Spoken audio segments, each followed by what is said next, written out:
Hi everyone, my name is Franziska Sari. I am a logo and branding designer. You will also find me by the name Franziska Design or Franziska Sari Design on various social media. This is my first video on this channel. This channel will share my experience working as a logo and branding designer, from how to build a logo, get clients, become a logo contestant, to build emotional relationships with clients. But in this video, I'm going to show you first a logo that I won a while back in a contest, about how this logo was made, and maybe give a little general idea of how I work as a logo contestant. In this contest I won, I understood the client needed a global attribute in the log. This is also reinforced by the business name, which also has global as one of the variables.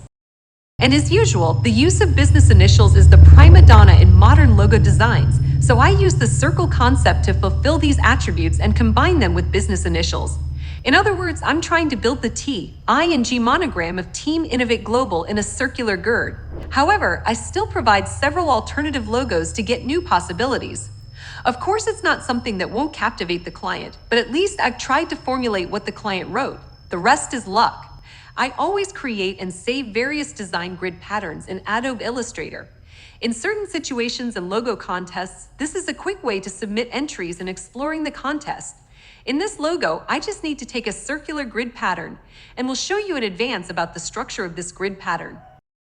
The grid consists of 12 consistently spaced vertical lines. I did this using the pen tool. Make a vertical line first, select it using the selection tool, press and hold the Command key, then drag it to the right with alignment. Press Command D 11 times to duplicate it.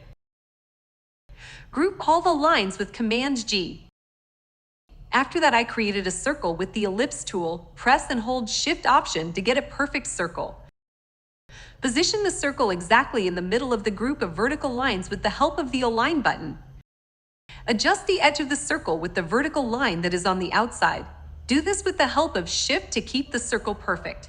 Click the circle with the Selection tool. Press Command C, then Command V to duplicate it.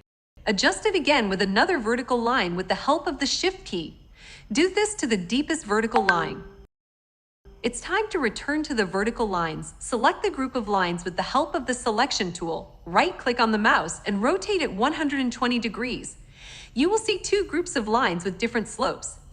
Finally, delete anything outside the circle. Under certain conditions, I use the Shape Builder tool or the Direct Selection tool to delete parts that are not needed. If using the Shape Builder tool, it will work by pressing and holding the Shift key. Meanwhile, if the object is separate, I select it with the Direct Selection tool and press the Delete button.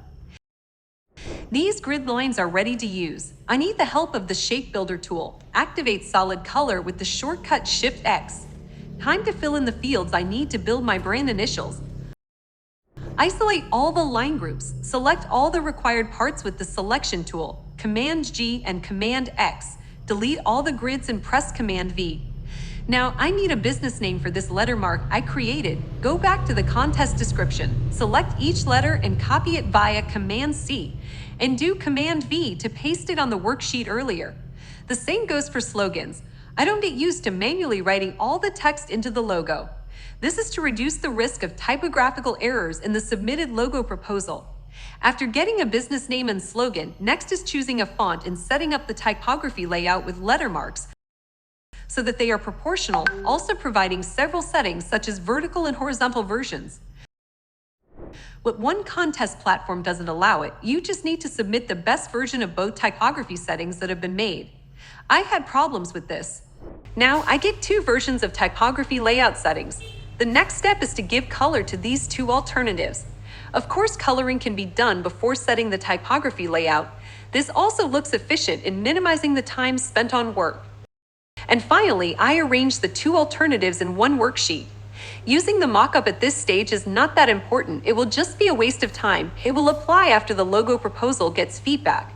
The first glance when a client looks at a logo proposal is the visual aspect of the logo itself and its relevance to its business. When the proposal is liked by the client, they will look to collaborate with the designer to further unify the idea for the logo. Of course, because they need a good thing for what's going to be hers. You can imagine being a client to perfect this understanding. Long story short, I got feedback from the submitted proposal. As usual, changes must occur, but not so significant. only in coloring, font type, and typography layout. Finally, this logo made it through the handover on 20 May 2023. This is one of many experiences I can share with you, although some of you are even more professional than what I have done. But I hope this video is useful for you, especially for beginners. I will provide other experiences in the next video. Thank you for watching.